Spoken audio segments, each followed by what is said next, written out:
The 6 to 7 Figure Show, episode 107. Let's hit it. Broadcasting from the Valley of the Sun outside Phoenix, Arizona. This is the 6 to 7 Figure Show. Tired of working so hard and having no time? Take your six-figure practice and turn it to a thriving seven-figure enterprise. And now, your host, author, speaker, mentor, and strategist, Frank Bria.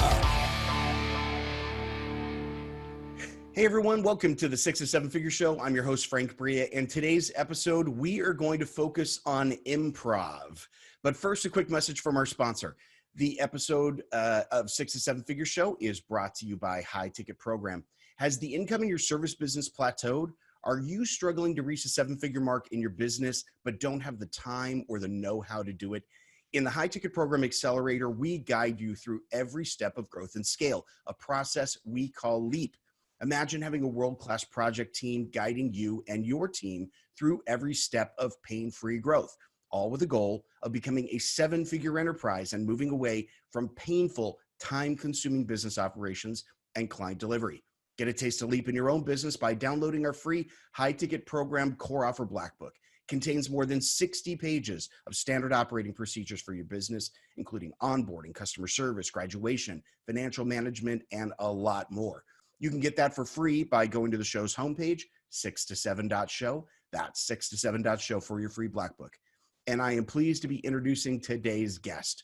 Bob Kulhan is an adjunct professor at both Duke, Fuqua, and Columbia Business Schools, and the founder and CEO of Business Improv, a 20-year-old consultancy linking improv to business through behavioral sciences and real-world outcomes for blue-chip companies around the globe.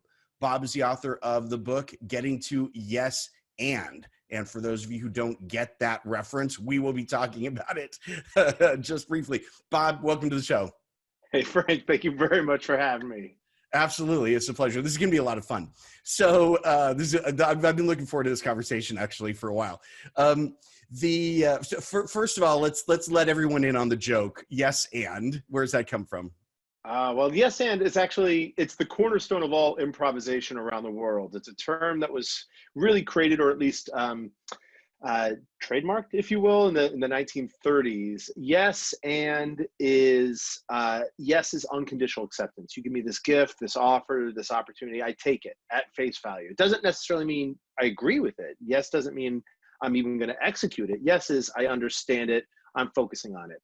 And then it's the bridge to how you understand it, how you're focusing on it, how you're in the moment. And so comedically, it's a great heightening technique. It's a great way to stay focused and present and in the moment at a high level.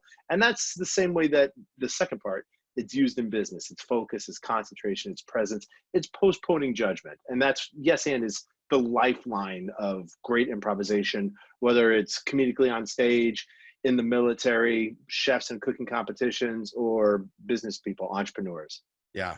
Yeah, and just to kind of build on that a little bit. So, you know, and correct me if I'm wrong here, because my experience at this is amateurish at best. But in an improv scene, one of the players will create some world or invent some concept that the other player then has to react to.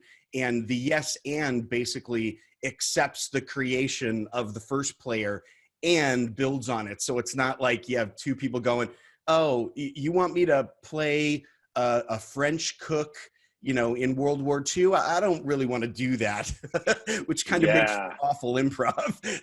Horrible. It's horrible improv. When you see someone like that happen, that type of negation, or even in the form of a call out, it's so uncomfortable. The audience will typically turn on the person who does the negating.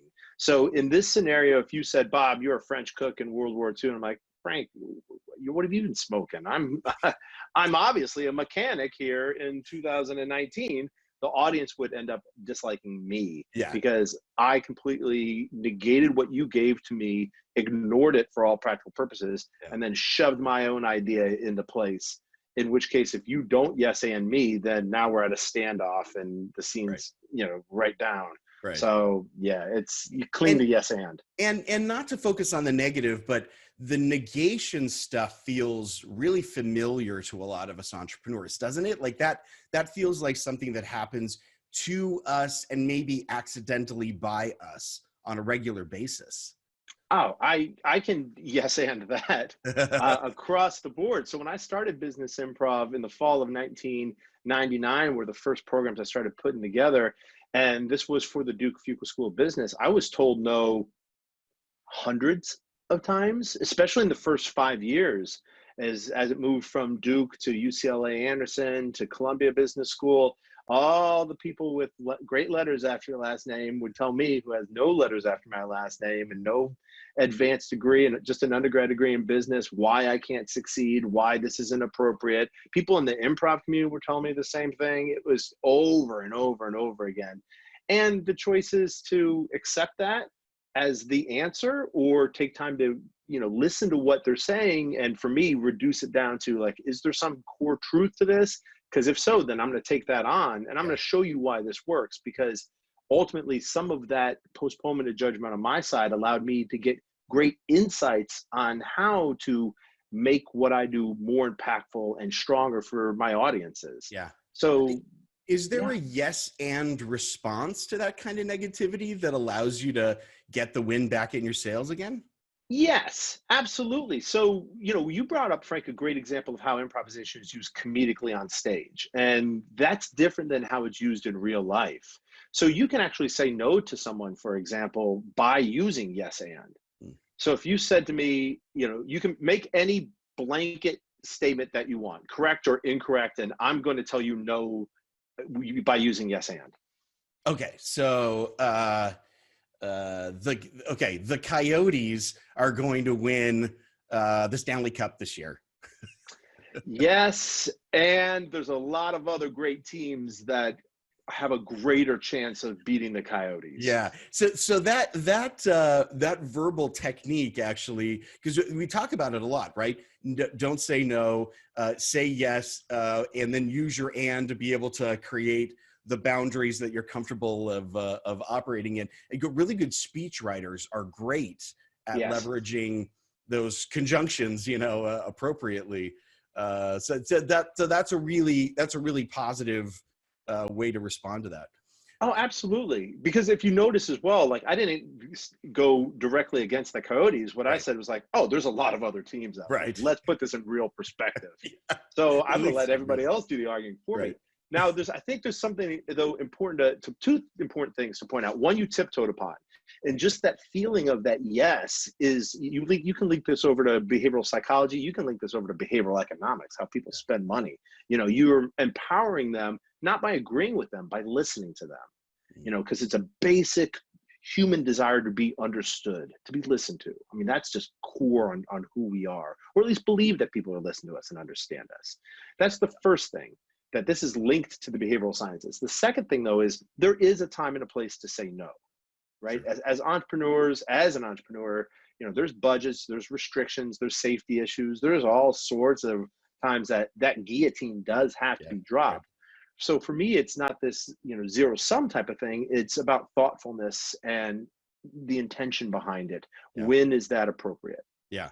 That I definitely, the time for no is a really critical piece. I mean, I do a lot of my consulting work in compliance areas where you get it wrong and you go to jail, kind of thing. So that's an area where the yes and is a really strong one, and I've definitely had to sit down in front of executives and go, yes, and whose cell phone number should I put on this presentation so that the government calls them personally at home at 2:00 in the morning? That tends to block it out. Yes. So you just hit a great example of telling somebody that there are real strong repercussions where some people are like, no, you can't do this. No, you can't. And then they're getting resistance back, and it goes back and forth where you're like, I'll do whatever you want. I'm a consultant. And the outcome of this is somebody's going to jail. So who's it going to be? Because it's not this person. Not me. I'm not putting my cell phone number on. No, I'm too pretty for jail. All right. I had a similar circumstance as well, because Business Improv is a consultancy. So we work with clients. Sometimes it's more like a training company. It's a one-off and we're one and done.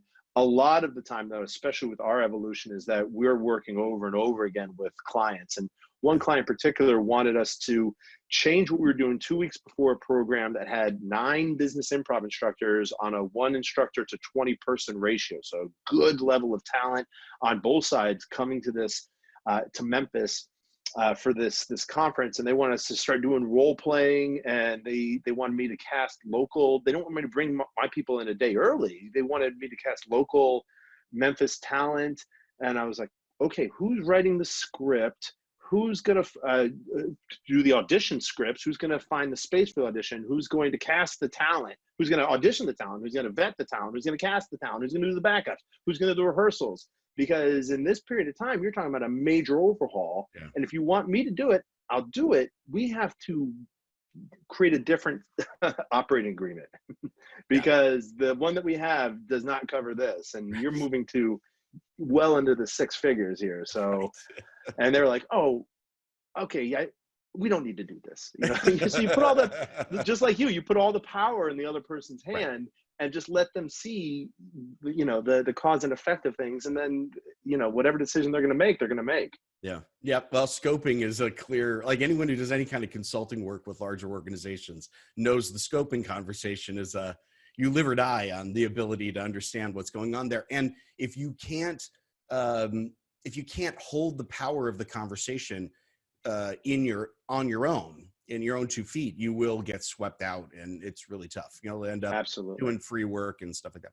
What are some of the problems your clients come to you with? You know, what when they sort of are stumbling around with their own issues, what sort of clicks in their head where it's like, ooh, we need to hire these guys and have them come in and help? Some of our core challenges revolve around creativity and innovation and collaboration. Those are kind of bread and butter for us. And when you look at improvisation, if you have any familiarity with it and you reduce it down at its core, improvisation is a communication and collaboration based art form that has an output of creativity. So all these are kind of baked in the DNA. The biggest challenge though, and this is where business improv starts differentiating itself from every other improv house out there, is when you have to really start creating the culture for sustainability. And so this psychologically safe space in which people are not afraid to talk with each other is a much trickier thing than the overall concepts of creativity and collaboration and communication. So you really have to start looking at foundational work. And that's where we get brought in as well, that people don't know how to create what in business improv, we call it a culture of acceptance. Not again, that I'm accepting to execute a bad idea. Right. I'm accepting what you're giving me on your terms through your voice. So that's a core part of it. Another one though is in the past few years, there's been a switch. It used to be buyer beware, and now it's really seller beware because the customer is well more informed. There's, the social media channels, crowdsourcing, the ways that we're communicating with each other put much more power in the customer's hands. So there's a change now in a customer first approach to selling, that we have to value the customers. We have to listen to them. That will change the way that we communicate our message, our brand, our strategy ultimately. And so that's a different mindset that we're brought in for quite often as well. The ability to connect with, build relationships with, communicate with buyers, the customers, the consumers, and also change. We get brought in a lot for change management, dealing with ambiguity, the unknown, VUCA, volatility, uncertainty. Yeah, big problems in a lot of corporations around change management, communication. And that actually is a real connection to one of the things I was going to ask you is, as I started to research you guys and what you were doing to prep for this conversation, one of the things that occurred to me about improv, and again, coming from a, not somebody who's actually, an improv expert or anything like that, but I thought, it seems like one of the core skills of being able to successfully execute improv is the ability to let go of the outcome a little bit and sort of just take the script where it's written, which I think in business, that is a critical skill. Like the ability to change, the ability to adapt, the ability to just take the current set of circumstances and walk them through wherever they go.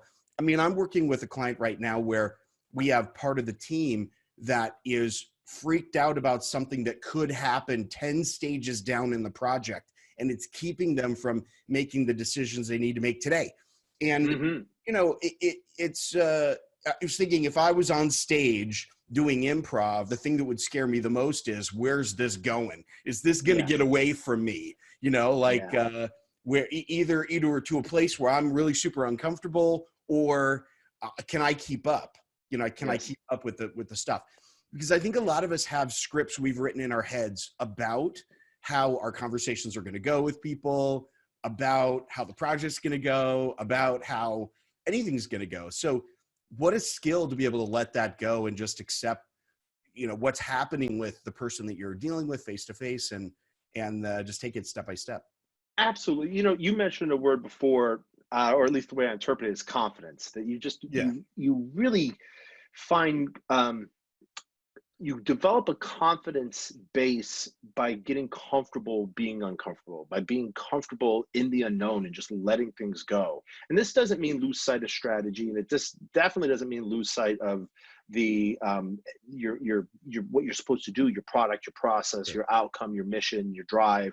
It means creating a buffer zone in there that you have a lot of wiggle room. You know, it's the Eisenhower quote: planning is everything, plans are useless. It's get that foundation up, get the skill set. So this might actually be a good time to define improvisation.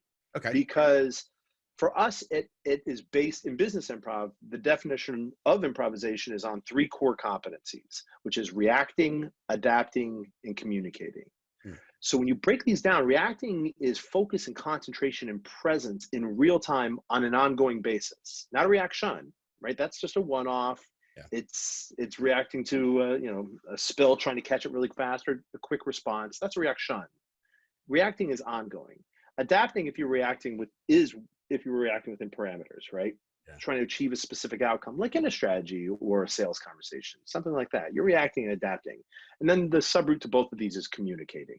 And so when you really focus on that skill set as it relates to whether on stage and giving up and saying, I'm just going to let this go wherever it goes, and I'm going to do the best I can to contribute to the greater good, the team, the product, the process, or anything else we do in real life, then you're bulking up a skill set that's not, you not only want to, you should need to really become great at this. Because once you become great at reacting and adapting and communicating, then the unknown becomes way less intimidating.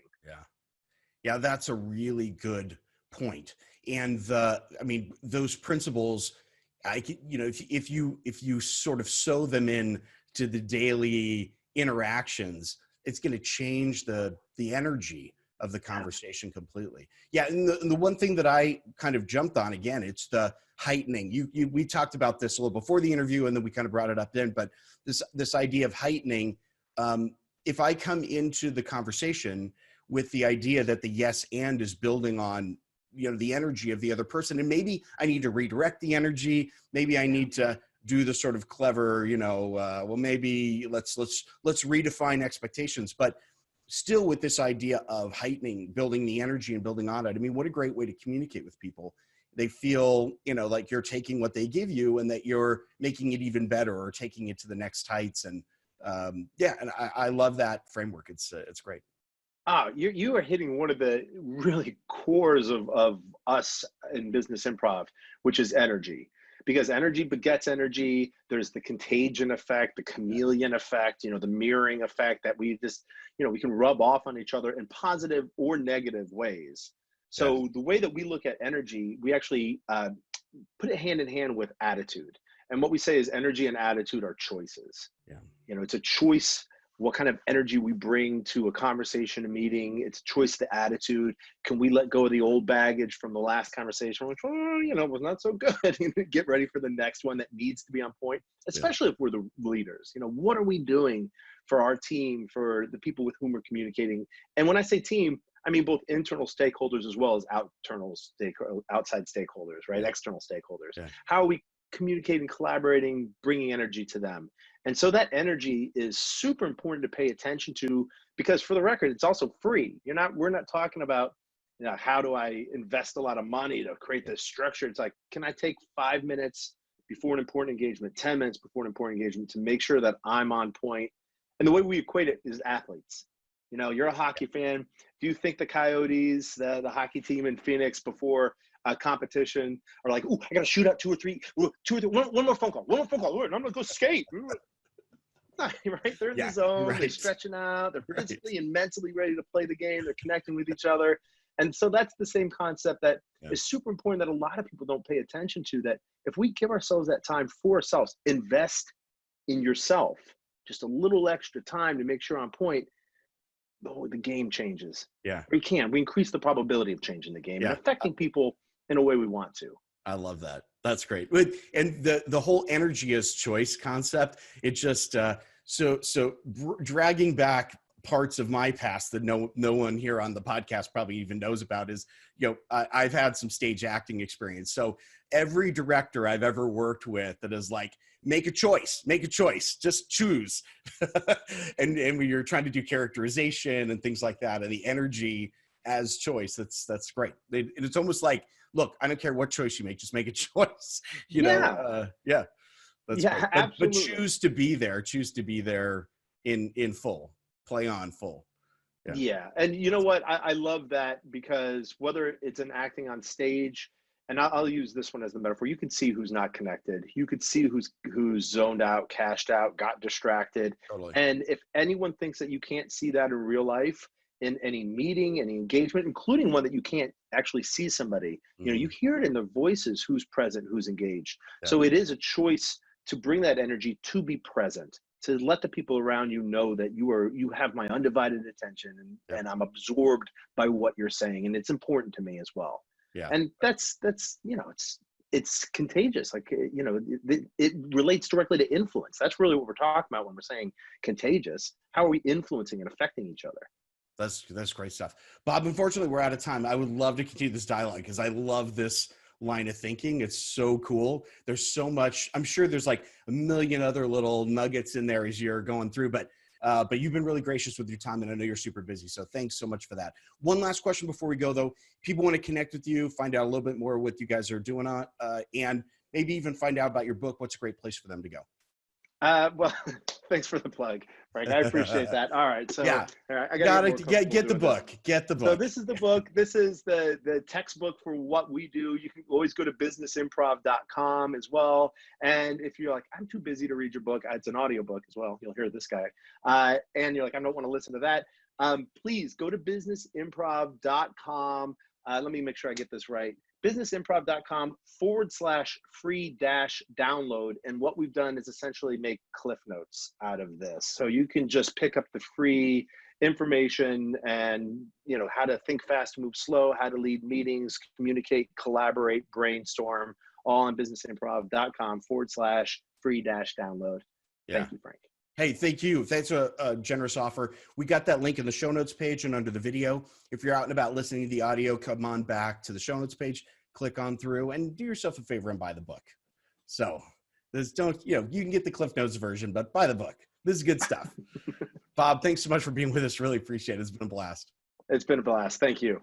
Yeah, you got it. And thank you for being with us on the 6 to 7 Figure Show. I've been your host, Frank Bria. Just a quick reminder about the free high ticket program Core Offer Black Book. Contains more than 60 pages of standard operating procedures on how you run your coaching, consulting, or expert-based service business. You can download that for free at the show's homepage, 6to7.show. That is 6to7.show for your free Black Book. We will see you on the next episode of the 6 to 7 Figure Show. Bye-bye.